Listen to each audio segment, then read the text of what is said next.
Welcome to the Data Democracy, presented by renowned O'Reilly author Ole Olesen-Bagneux, empowered by Xenia. Make your data accessible and discoverable by anyone, anywhere, at any time. Hi everybody, you're listening to the Data Democracy, and I'm your host, Ole Olesen-Bagneux, Chief Evangelist in Xenia, and the author of the Enterprise Data Catalog published by O'Reilly. In this podcast, we explore what a data democracy is with knowledgeable guests. Today's guest is Jesse Anderson. Jesse is an esteemed big data expert and has provided guidance for 50% of Fortune 100 companies.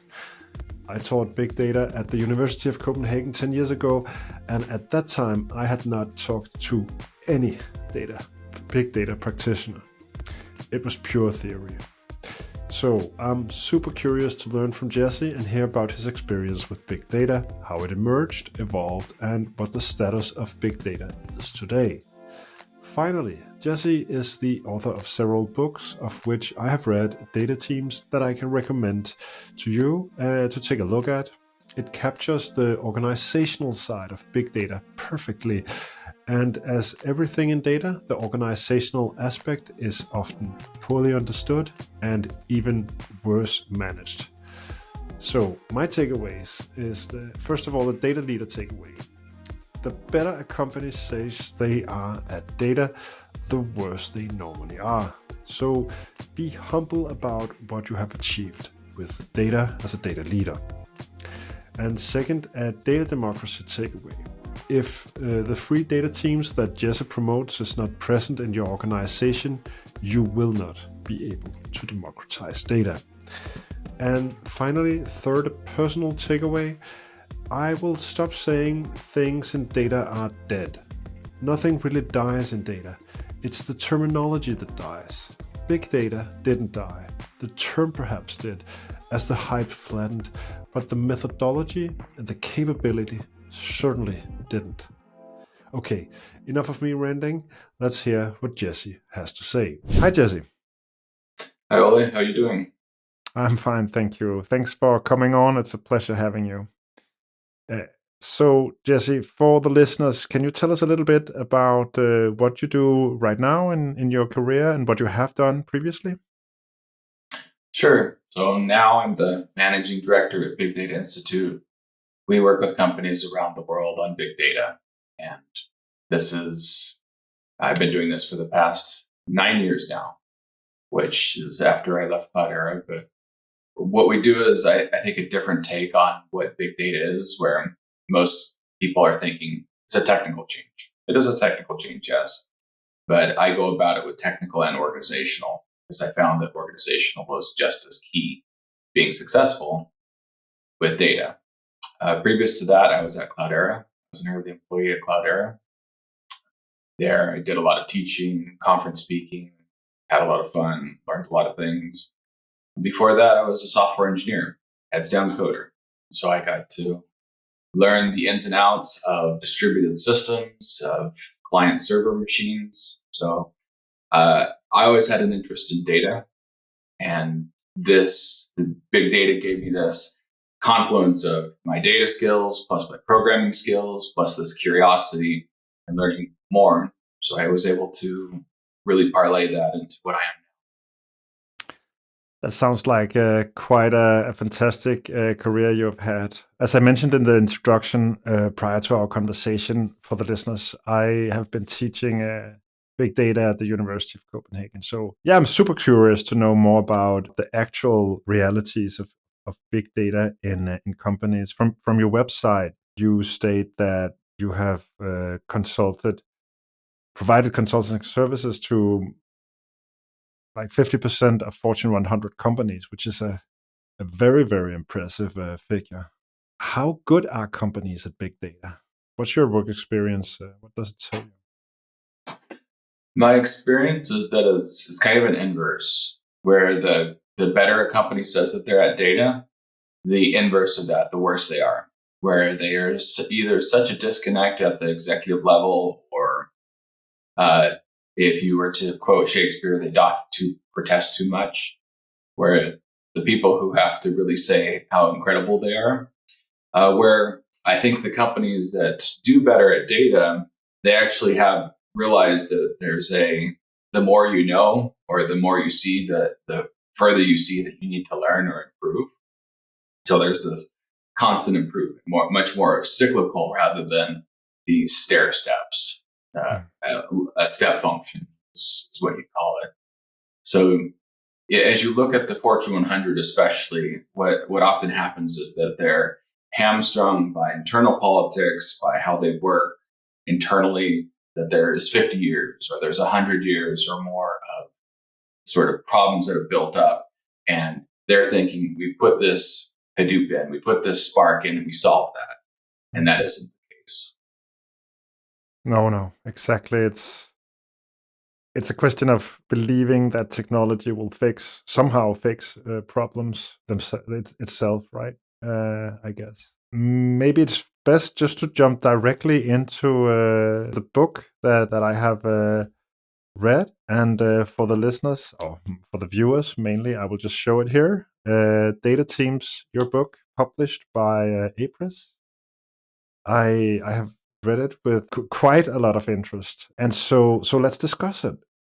You recommend not one data team, but 3 data teams in your book. What are these data teams, and why do you recommend 3? So the 3 teams are data science, data engineering, and operations.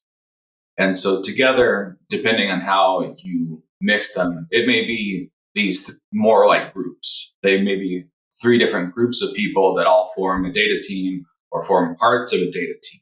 And that's a key part that we're kind of seeing with data mesh and these other things, Spotify models. How do we bring these people together? But at its core, what we need is 3 different types of people, where each one of those people brings a particular specialty to the group, or to what needs to happen. So I'll start with data science, since that's the most common one that people know the most.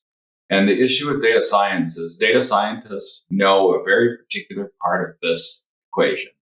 So they usually have math backgrounds, sometimes physics backgrounds. I talk about it in the book, the various backgrounds that they have. But the issue is that they've learned how to program out of necessity.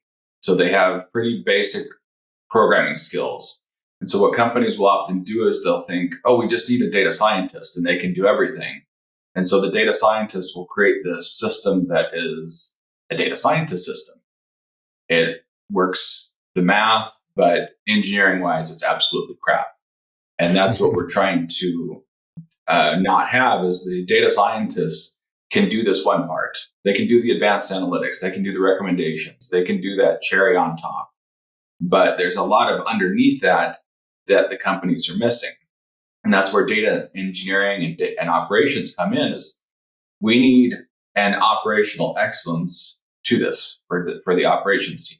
We need somebody to maintain the system, to make sure that the data doesn't break, the pipeline doesn't break, that there's somebody whose job it is to make sure that we aren't just making sure things don't break, but that we're improving. Our data quality is improving, for example. And then our data engineering team, they're bringing the software experience. And my definition of data engineer is a software engineer who specializes in data. And this is key because oftentimes companies will take their data warehouse team and say, you're a data engineer now, you can do all this big data stuff. And that just isn't the way it works. I don't care what a vendor tells you. My experience is very clear that you can give them a tool, and that tool can do this thing. But as soon as you get a millimeter outside of that thing, it goes down to 0. And that's the problem, is that you can do your ETL. Good. ETL is a solvable problem. Go have some vendor do that ETL for you. But as soon as you start trying to derive value and create an engineered system, that's where they fall. So you need these software engineers who can create these systems, engineer it correctly, make sure that the pipeline does this, that they're applying software engineering principles, unit tests, for example, integration tests. So what they do is they bring in this missing part that's often missing in companies, especially Fortune 100, where they brought in these data scientists, but they didn't create the engineering background and didn't create the software engineering for this. And therefore, there was no basis, or there was no data products for them to use. So a common scenario here is companies, especially small companies, they start out, who am I going to hire? I'll hire a data scientist first. Data scientist starts their first day. Where's your data products? Don't have data products. We thought you were going to do that. No, that's not me. That's a data engineer. So my suggestion, as you saw in the book, your first hire, in my opinion, should be a data engineer for that very reason. Then that's a lot of work that if we kind of think about and we break this down in terms of work and time, your machine learning is not the biggest amount of time sink. That's one of the smaller pieces. Your data engineering side is bigger piece. And so if you start out with this much smaller piece and say, okay, we have this person who can do the small piece, that's a problem. We need the people who can do the big piece so that we can then have the data scientists do that. Yeah. It makes total sense. I mean, I must admit, I haven't heard of your book until recently. I heard about it the first time on Monday Morning Data Chat with hosted by Joe Rice and Matt Hughley, right? You were on, and I was very intrigued by this notion of data teams, several data teams, and I can definitely see the interplay between these teams and the necessity of having them. I've experienced it myself, being in a context where you lacked one or more of, say, the capabilities of these three teams, right? You write in your book that you can sense an underperforming data team. And I guess it must take. I mean, I can definitely sense. I could sense as an enterprise architect and a leader myself earlier in my career. I couldn't sense the absence of this capability, but I would not be able to sense an underperforming team. How can you do that? You can do that by talking to people. You can do that by talking to the business.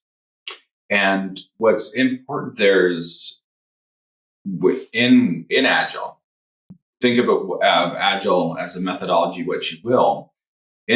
Sometimes in especially software engineering, people would get away from talking to people. Even though you were supposed to, they wouldn't talk with their end customer. And so what you would do is you start talking to the end customer and you say, well, tell me about this. And what you get is kind of this mirror images of the problem. They won't tell you what the problem is, but they'll give you this mirror of, oh, there's this happening, there's this happening. And then I have some pretty good ideas of what the problem or the root cause is, but I can get a pretty good laundry list of here's how the team's performing. Sometimes it's performing well. More often than not, there's underperformance. Simply, and I point that out for managers watching this or leads watching this, is there's almost always something you can do, and it's probably not technical. You might be thinking, oh, if we just put that graph database in, if we just put this link in, yeah, that's one part, but there's more than likely an organizational or another part where if you just tweak that, if you just figure out what that problem is, then you could actually, with some effort, improve that by 30%, 50%. But what you do is you talk to the people, you talk to the business. Not enough data teams talk to the business. What do you want? Is this data product useful? Are you able to use it?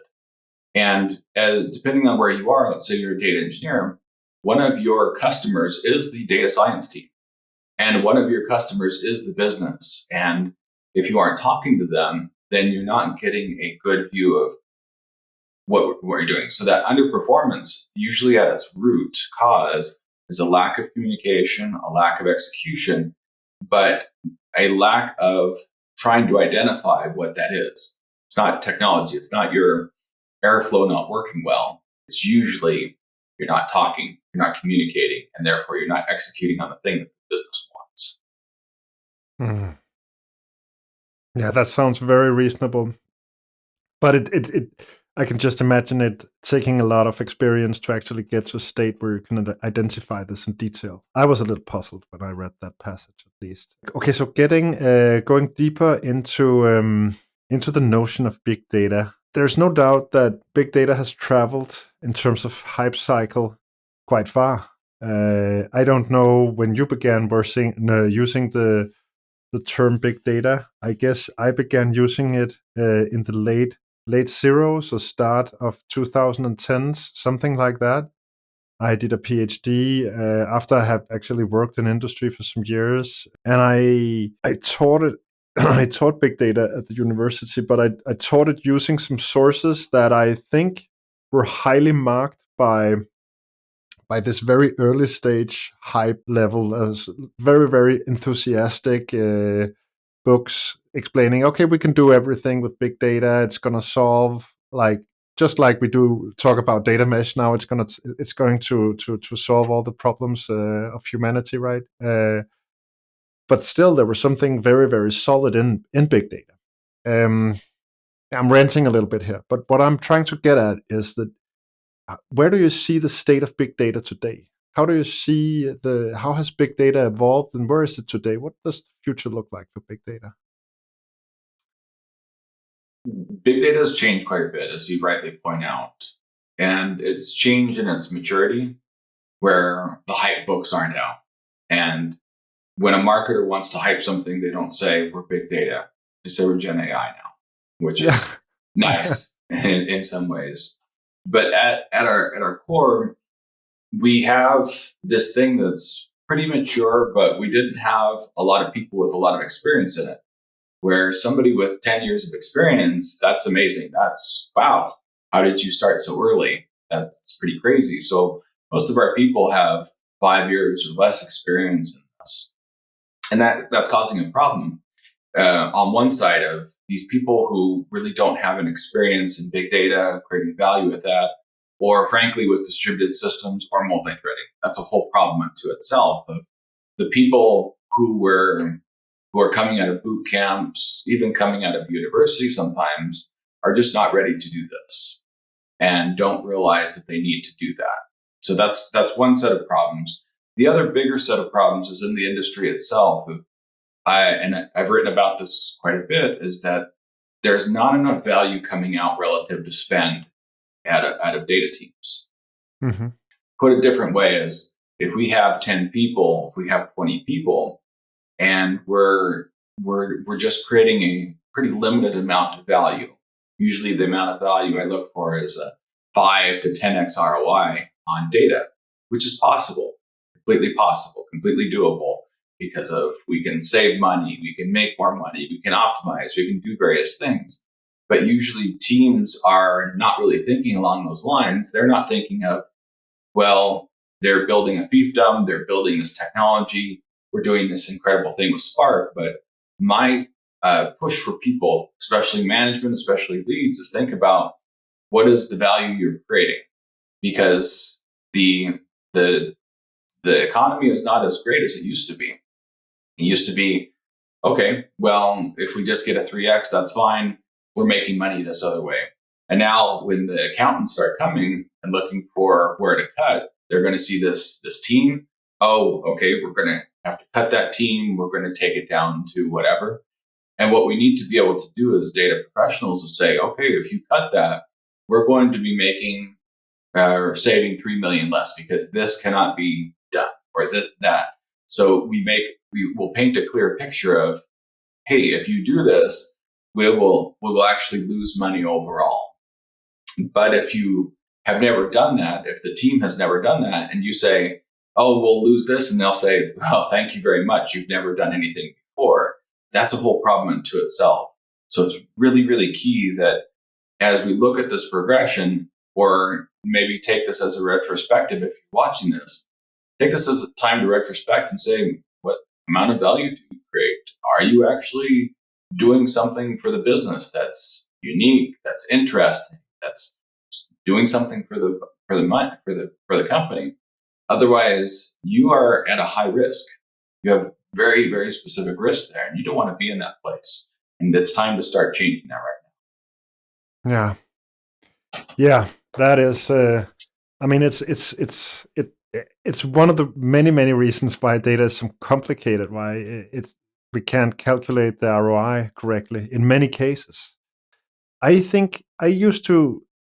So my personal my personal hype cycle around big data was that like 10 years ago, I was very hyped about big data, and I definitely continued doing that, being so for, and I definitely continued being that for a couple of years. I think 2020, where you published your book, Data Teams, is a very special year in the sense that you look back at a decade where big data promised a lot of change, a lot of possibilities.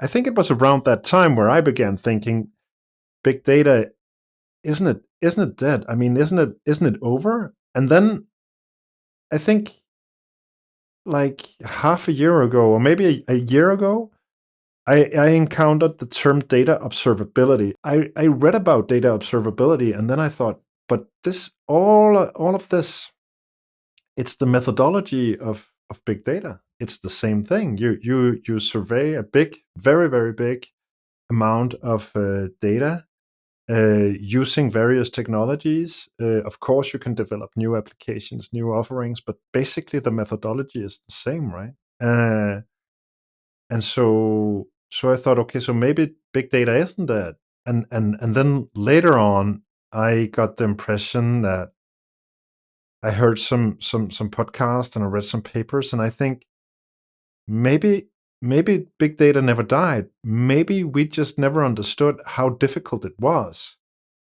Um, and how few industries are actually capable of performing it. So, in the essence of trying to ask an open question here, Jesse, to what extent do you think that is correct? Do you think that industries at large understand what big data is, what it takes? I think that industry has a problem in general with trends, where we can see this we can see this in data, and I would say a parallel is microservices. So we have this kind of novice approach of everything should be microservices, everything should be data, everything should be big data. And the reality is not everything should be a microservice, and not everything is big data. And it may be, coined the term medium data. I think that's where most companies are. Yeah. But the issue is that there's a chasm. Once you go from small data to medium or to big, there's no medium data tools. You basically have to go directly to big data. So there's a pretty significant function there, or increase in complexity.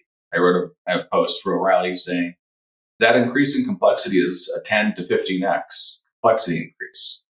And so one of the issues that companies had is that they would think, oh, it's just a little bit of increase in complexity. Or I talked to that vendor and the vendor told me, hey, this is easy. Don't worry about it. Your existing team we'll give them a few pointers and they can do this. The reality is no, that as soon as you get into distribution, multi-threading, multi-processing, this is a whole new world. So you had leaders coming in with this expectation provided by the vendors, and then the teams over here and their ability to execute. But directly to your question about big data being dead, the issue is no matter whether you say it's data, small data, if you have something that's too big for that system, you need a different system. You need a distributed system. Call that big data, distributed system. Doesn't matter what it is. It doesn't die. It may get a different name, but you have to use these tools once you get to this level. And the people using those tools aren't necessarily the ones that were doing it before. This is often a source of confusion for managers and execs. Is your people who do small data may be able to do big data, but your people who do big data can do small data. Mm-hmm. And so I coined a term that you saw in the book, ability gap. And the ability gap is something that it's harsh, frankly, not going to lie, but it was something that companies would never buy into or really appreciate, because when I tell them, hey, that team member or your entire team is not going to be able to do this. This isn't a matter of time. This isn't a matter of technology. This is an ability gap. They will not do this on their best day. And so you're going to have to figure out a way to use them in a way that they can do it. But you're more than likely going to have to hire, you're going to have to do something else. And that's a really important distinction that teams, especially executives, needed to understand, but would never really want to make that because it didn't go with what they were told by the vendors. So we're, in many ways, that hype cycle created by the vendors, by the marketing of ease and just use our technology, it's caused many of our problems. And as you reflect back through the history of big data, our problems were often just outsized goals or outsized expectations that the team could never have met. Yeah, exactly. That's the harsh reality of it, right? I think there's another dimension also, Jesse. As I reflect back, being an academic that was thrown back into industry after doing a PhD, I remember reading and teaching and writing about big data as something that was full of optimism, that we could do this and we could do that, and it would be fun and it would be exciting. And first and foremost, it would be possible. And I think to a large degree, we all neglected that for many companies, for most companies, this is close to impossible. It's so difficult, it's so technically challenging that it's simply out of reach. But have you ever recommend? To what extent do you recommend people not using a big data approach? So that's an important question. When a company comes in and they say, "Do we want to do this?" That's an important first step, because that first step is data part of your core competency, or if you don't have data, is software engineering a core competency? Because there are some businesses that they've either outsourced directly or they've outsourced by buying that software. So that entire company, sometimes they'll tell me they have a 50-person IT staff. Well, that IT staff is doing help desk sort of things. They're operating pre-programmed software. And so they think that translates into creating software. And the reality is not that. They have an IT organization that is used to using other people's software to solve problems. That's a very different sort of skill set than we are now going to create our own. So those people, I would say, find a consultancy, find somebody to help you. This is not your core competency. Yeah, there's probably value in this, and there's probably things you could do and save money and make money and whatever, but it is not your core competency. Hire a consultancy. Be careful of that with that consultancy, and I talk about that in the book. Then we move over to the other side of, yes, there are companies where software is a core competency. They can do it. However, should they do it? Will you have big data? Do you have big data now? Do you have big data in the future? Those are pretty key questions.